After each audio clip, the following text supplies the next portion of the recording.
Every morning, before the first meal, before conversation, before the sun clears the horizon. In Zen temples across Japan, in Korean sun monasteries, in Tibetan retreat centers, in Vietnamese pagodas, monks and nuns sit down and recite the same text. 260 words in Sanskrit, 14 lines in Chinese. Some of them have done it every morning for 20 years, some for 40. Ask them what it means, and the best ones pause before answering, not because they don't know, because knowing has made them more careful about claiming they do. That text is the Heart Sutra, and almost no one who recites it knows where it actually came from, who stands behind it, or why. When you trace the Heart Sutra all the way back to its source, you find a face. Buddhism has no creator God, no supreme divine lawgiver, no one who shaped the cosmos from nothing or issued commandments from a mountaintop. That question, why Buddhists don't believe in God, became the most watched video on this channel. It remains the sharpest single distinction Buddhism draws against the traditions the West grew up inside. But it left something out. Mahayana Buddhism does have a mother. A figure depicted in stone across South and Southeast Asia, painted in thankas across the Tibetan plateau, and hidden behind one of the most chanted texts in the Mahayana world. A figure the tradition describes as the source from which every Buddha who has ever existed was born. Past Buddhas, present Buddhas, Buddhas yet to come. Her name is Prajnaparamita.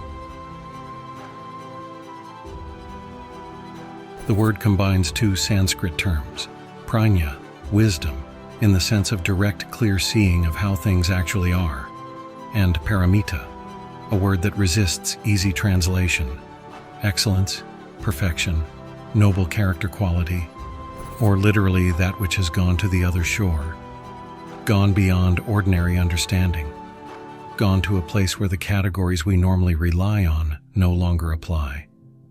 The perfection of wisdom, the transcendent wisdom, the wisdom that has crossed over. She does not have Tara's popular devotion or Guanyan's vast cultural presence, but she names the wisdom without which compassion itself loses its eyes, and she, by her own definition, cannot be found as a fixed, permanent thing. We have spent this series mapping 3 Buddhist traditions, Theravada, Mahayana, Vajrayana, and the different promises they make about awakening. Prajnaparamita is where Mahayana's philosophical world begins, and this is the video where we finally name her.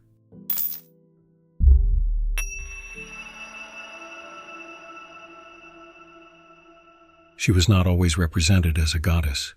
This matters, but she has been one, with temples, thankas, and dedicated ritual practice, for over 1,000 years. Miranda Shaw in Buddhist Goddesses of India describes the most common depiction in classical Indian art. Golden skin, a 5 Buddha crown, signifying she encompasses all aspects of enlightened knowledge. She sits in a full meditative equipoise. Her hands form Vyakhyana Mudra, the teaching gesture. The thumb and forefinger of her left hand circle to represent the Dharma wheel. Her right hand touches it to signal its turning. Lotuses rise on either side of her shoulders, and on each lotus, an open Prajnaparamita text. She is flanked by her own teaching, always in the act of explaining. The entire image is motion held still. She is unlike the bodhisattvas who have appeared in this series before her. In Mahayana Buddhism, the bodhisattva trains in 6 perfections: generosity, discipline, patience, energy, meditation, and wisdom. Prajnaparamita is the 6th, but she occupies a different category from the others. Generosity without wisdom can calcify into pride. Discipline without wisdom becomes rigidity. Compassion, the quality driving the entire bodhisattva vow, without wisdom can become attachment dressed in altruistic clothing. She is the eye that allows the other five to see. Remove her, and the path begins to worship itself. Both Tara and Guanyin move toward suffering. Prajnaparamita shows what everything, including suffering, is actually made of. The Ashtasahasrika Prajnaparamita, the perfection of wisdom in 8,000 lines, is among the earliest of these texts, probably written down in the 1st century BCE. The scholar Etienne Lamotte translated and preserved a passage that makes the central claim plain. The Buddha speaks to his disciple Subhuti. O Subhuti, it is like a woman who has many sons. If she falls sick, all her sons expend great effort to remove all danger of death from their mother. Why? Because they say, "We have been brought up by her. She has accomplished difficult tasks for us. She is our giver of life and the revealer of the world." Similarly, O Subhuti, the Tathagatas have the same regard for this Prajnaparamita, because she is the mother, the parent of the Tathagatas. The Tathagatas, the Buddhas, the awakened ones, regard Prajnaparamita the way devoted sons regard a mother who raised them. She made what they are possible. Scholars summarize the implication plainly. Buddhas cannot bring themselves into being. They owe their existence to her. The Ashtasahasrika goes further. The sutra places devotion to Prajnaparamita above devotion to stupas or Buddha relics. She is the true source of Buddhahood, not its product.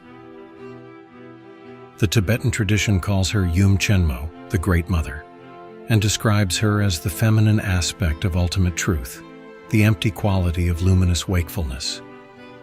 And she, as the rest of this video will make clear, cannot be found as a fixed, self-standing thing. The poet-philosopher Rahula Bhadra, in his Prajnaparamita Stotra, one of the earliest hymns composed to her, wrote, "The person who sees you is fettered. The person who does not see you is also fettered. The person who sees you is liberated. The person who does not see you is also liberated. Like a magic show, you are seen, and you are not seen." The texts that gave her a voice arrived carrying a paradox of their own, claiming to speak the Buddha's word, while nobody could trace where they had been heard.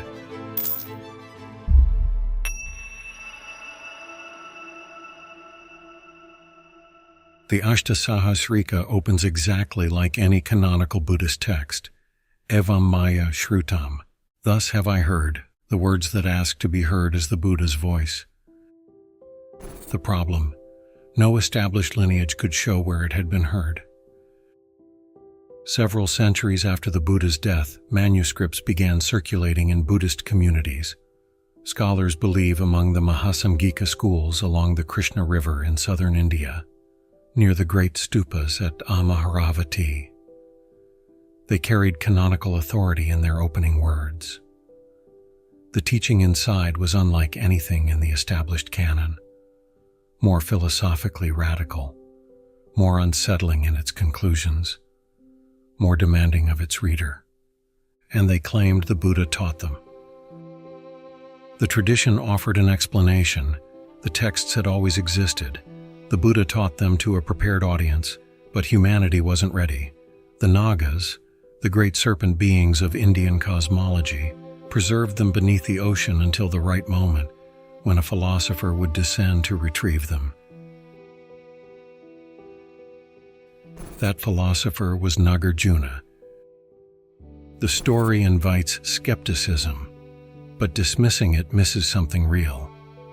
The Indian philosophical tradition operated by a different test of truth than the one shaped by post-Enlightenment Western scholarship.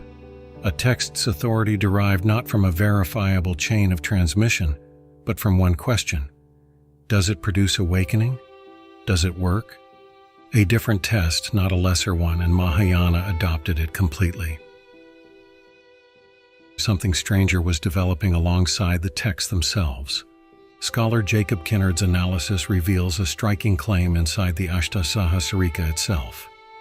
The sutra presents the physical book form of a Prajnaparamita manuscript as equivalent to the Buddha's Rupakaya, his physical body, normally honored through relics, and his Dharmakaya, the body of his teaching.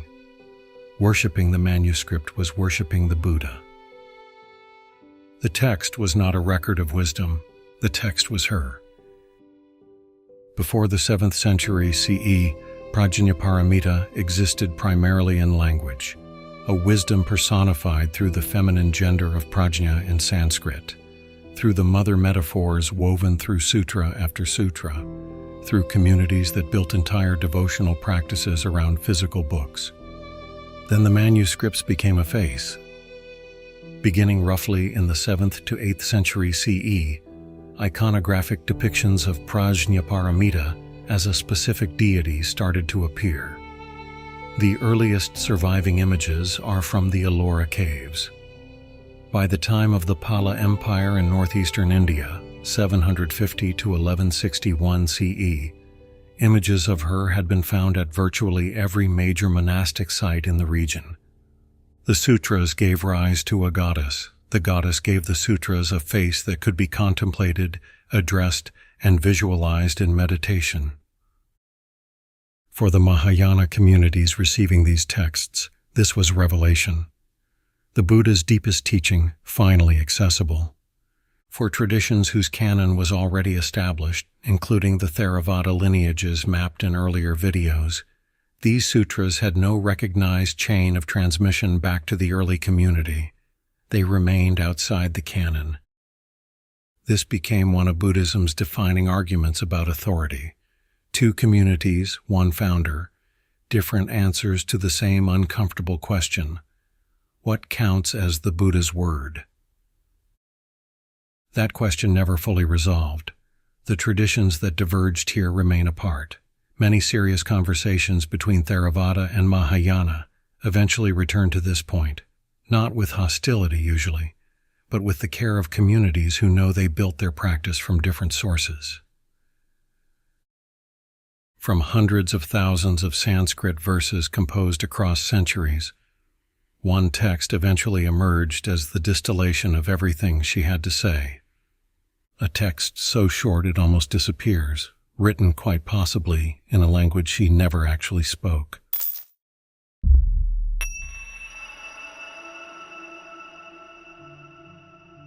The Heart Sutra. If you followed this series, in the Mahayana video when the Prajnaparamita texts first appeared, we quoted 2 lines from it. Form is emptiness. Emptiness is form. And we kept moving. This is the video where we don't. Its structure is deliberately simple. Avalokiteshvara, the great bodhisattva of compassion, speaks to Shariputra. The choice of speaker and listener is not incidental. In the early Buddhist tradition, Shariputra was the master of analytical wisdom, the disciple praised above all others for the depth of his understanding. In the Mahayana imagination, this master of wisdom now listens while Avalokiteshvara, compassion embodied, reveals the nature of emptiness to him. Compassion teaches wisdom to the great master of wisdom. The whole Mahayana project is hidden in that scene, the 2 arms of the path, each making the other possible. Behind Avalokiteshvara's words, as the implicit source of everything spoken, Prajnaparamita. Avalokiteshvara opens, Rupam Sunyata, Sunyata eva Rupam. Form is emptiness, emptiness is form. Think of a significant relationship, a friendship, a marriage, a long estrangement. In the middle of it, it feels solid, defining, as permanent as anything in your life. Now search for the one solid thing the relationship actually is. What you find: memory, expectation, habit, kindness, fear, misread silences, projected meanings, 100 conversations that no longer exist, a handful of moments that won't leave. You call it love or loyalty or broken trust, and those words work. they are accurate enough to navigate by. Underneath the name, the one solid thing, always conditions. That is Rupam Sunyata. The relationship exists. It is not unreal, but it does not exist in the way you were most certain it did when you were inside it. Emptiness is form, and because nothing has fixed existence, nothing is a sealed state. The relationship can shift. The grief can change. The self carrying all of this is not a locked container. Emptiness is not absence. It is what makes change possible at all. The Heart Sutra runs that analysis through everything the tradition holds sacred: eyes, ears, nose, tongue, body, mind, empty. The 18 elements of experience, empty. Then it arrives at the line that should genuinely unsettle anyone who has been on this path seriously. The Four Noble Truths: that life carries suffering, that suffering has a cause, that cessation is possible, and that there is a path. Every school in this series stands on that framework. Every monastery built for training, every vow taken, every practice sustained for years. The Four Noble Truths underneath all of it. No suffering, no origination, no cessation, no path. The Heart Sutra declares them empty of inherent existence. The path is real, real as a raft, real enough to carry you across. The Heart Sutra is not pulling it out from under you. It is asking whether you have started mistaking the raft for the shore. The moment the path becomes a possession, an identity, a position to defend, Prajnaparamita removes it. Then, near the end of the Heart Sutra, almost quietly, comes the line that states what this entire video has been building toward. All Buddhas of past, present, and future attain supreme awakening by relying on Prajnaparamita. The mother is not named as a character in the scene. Avalokiteshvara speaks. Shariputra listens. The whole sutra rests in her lap. The sutra does not close with a conclusion. It closes with a mantra. Om Gate Gate Parasam Gate Bodhisvaha. Gone, gone, gone beyond, gone completely beyond. Awakening, so be it. The reasoning ends at the edge. The mantra steps off. Now, where did this text come from? The standard account places it in ancient India. In 1992, scholar Jean Nattier published an article with a provocative title, The Heart Sutra, a Chinese apocryphal text. Her argument, the Heart Sutra may have been composed in China, drawing on Kumarajiva's Chinese translation of the larger Prajnaparamita literature, then Sanskritized to carry the authority of Indian antiquity. The scholarly debate continues. The question worth holding is not whether the Heart Sutra was a fabrication. The question is how sacred authority moves. A teaching arrives in one language, one century, one cultural world, and surfaces somewhere entirely different centuries later, carrying full weight. The container changes. Does what's inside?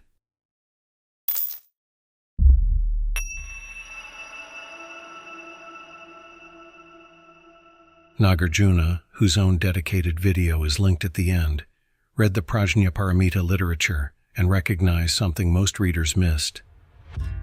This was not poetry.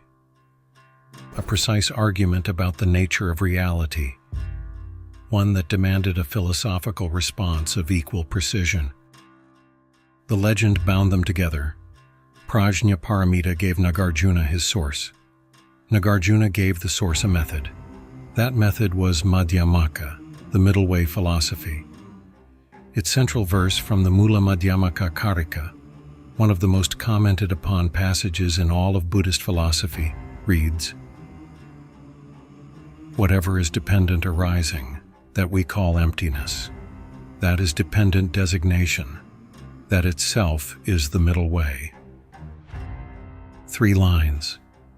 the identification of Sunyata with dependent arising. Things exist dependently, relationally, without inherent self-nature.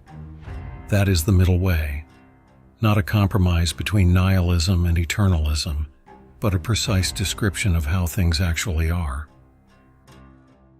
Nagarjuna did not make emptiness undefeatable by defending it harder. He made it impossible to possess. The moment you turn emptiness into a doctrine, a view to hold, a position to carry, an identity to defend, you have already missed it.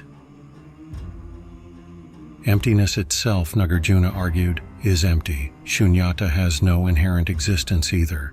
Cling to the teaching of no clinging, and you have found a more sophisticated way to cling. For 2,000 years, Buddhist philosophers have returned to this point.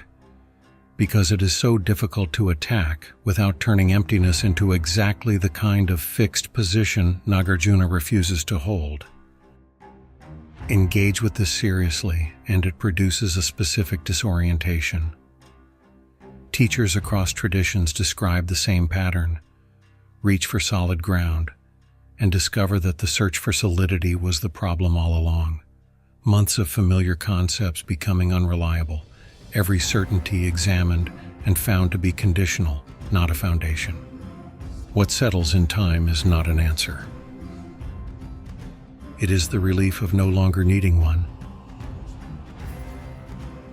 Madhyamaka became one of the philosophical spines of Mahayana Buddhism. Zen, Tibetan Buddhism, and many later schools inherited Nagarjuna's language of emptiness, even when ordinary practitioners never heard his name. That choice shaped everything that followed. The teaching moved from the Andhra coast northward through Central Asia, across the Silk Road into China, south into Java, west into Tibet. She moved with it. What followed was not philosophy, it was geography.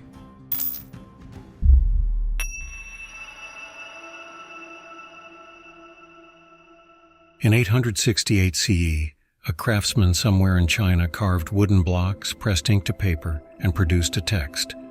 The copy that survived is in the British Library today, the world's earliest dated printed book. The Diamond Sutra. Her teaching. It predates Gutenberg by nearly 6 centuries. Chan Buddhism, received in Japan as Zen, made the Diamond Sutra one of its central teaching texts. The Platform Sutra, the biography and teachings of the 6th Chan patriarch Huineng, records a specific moment. His initial awakening came from hearing a single line of the Diamond Sutra recited in a marketplace. He could not read. He was selling firewood. One line reached him through the crowd. Produce the thought that does not dwell anywhere. Prajnaparamita had reached a man who never held the manuscript, through a printed text, a reciter, a market crowd. She spread in stone as well. Through the Buddhist networks of Java and Srivijaya, the Ashtasahasrika moved into Southeast Asia in the 8th century. By the 10th century, bronze Prajnaparamita statues appeared in East Java. The most celebrated is the Prajnaparamita of Singhasari, discovered near Malang in East Java, now in the National Museum of Indonesia in Jakarta. The British art historian A.B. Havell described it in 1911 as deserving to be counted among the highest spiritual creations of all art, and compared its expression to the Madonnas of Giovanni Bellini, a face that had crossed from manuscript to stone and lost nothing in the crossing. In the tantric developments of Indian Buddhism, she took on a further dimension. In certain tantric traditions, women were understood as embodiments of wisdom's presence in the phenomenal world. The Mahasiddha Lakshminkara, in her Advaya Siddhi, wrote, "One must not denigrate women in whatever social class they are born, for they are lady perfection of wisdom, embodied in the phenomenal realm." According to the Tibetan tradition, all female Buddhas and all Dakinis arise from her, including the great Yogin Yeshe Tsogyal, whose own video is linked at the end of this one. Machig Labdrön, born circa 1055, died 1149, was a Tibetan female master and founder of the Chod tradition. She is the subject of the next video in this series, and she described Prajnaparamita directly. Jerome Edu, in Machig Labdrön and the Foundations of Chod, preserves Machig's own words. The primordial mother Yum Chenmo is the ultimate nature of all phenomena, emptiness, suchness, free from the two veils. She is the matrix who gives birth to all the Buddhas of the three times. In Nāgārjuna Buddhism in Nepal, a 13th century manuscript of the Ashtasahasrika at a temple in Lalitpur is worshipped as the goddess herself.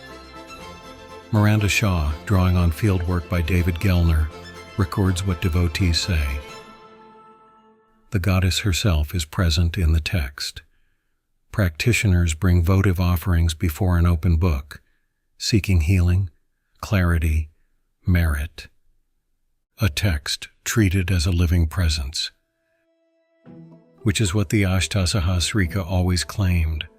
Worshipping her teaching is worshipping the Buddha, because she is the source of everything the Buddha was. Every tradition in this series has circled the same mystery: what remains when the fixed self begins to dissolve?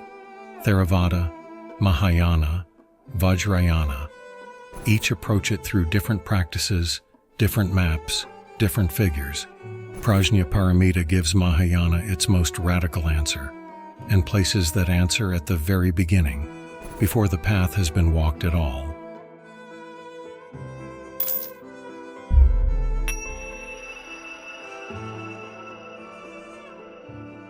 She gave birth to all Buddhas. She produced one of the most recited texts in Mahayana history. She inspired the most rigorous philosophical system Buddhism ever generated. She was carved in stone, painted onto monastery walls, and in 9th century China, pressed onto the world's earliest dated printed book. And in every text the tradition produced in her name, she says the same thing. There is no fixed permanent she who did any of this. Rahulabhadra, in his Stotra, one of the earliest hymns composed to her, wrote the line that survives everything written about her. You do not come from anywhere, you do not go anywhere, like a magic show. You are seen and you are not seen. The teaching held all the way to its conclusion. Perfect wisdom, Prajnaparamita, means seeing through the illusion of a fixed self so completely that even the one who sees dissolves into the seeing. Close your hand around an understanding of her, and you find the hand always closed around air. She was never the solid thing the hand expected.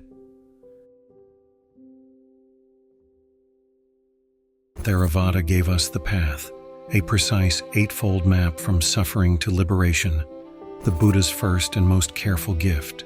Mahayana gave us the Bodhisattva, who turns back at the threshold and vows to walk that path alongside every being until none remain.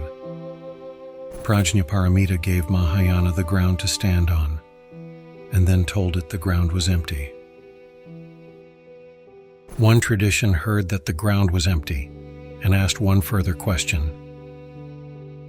If the ground is empty, what happens when you learn to stand in mid-air?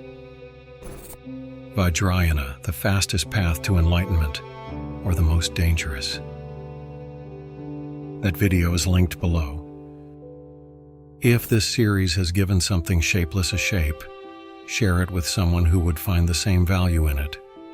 These ideas have always moved that way, person to person, text to hand, across whatever distance separates a teaching from the one ready to hear it. Prajnaparamita would find targeted advertising mildly ironic. Subscribe if you haven't. The next video is already in production. Stay curious, stay wise.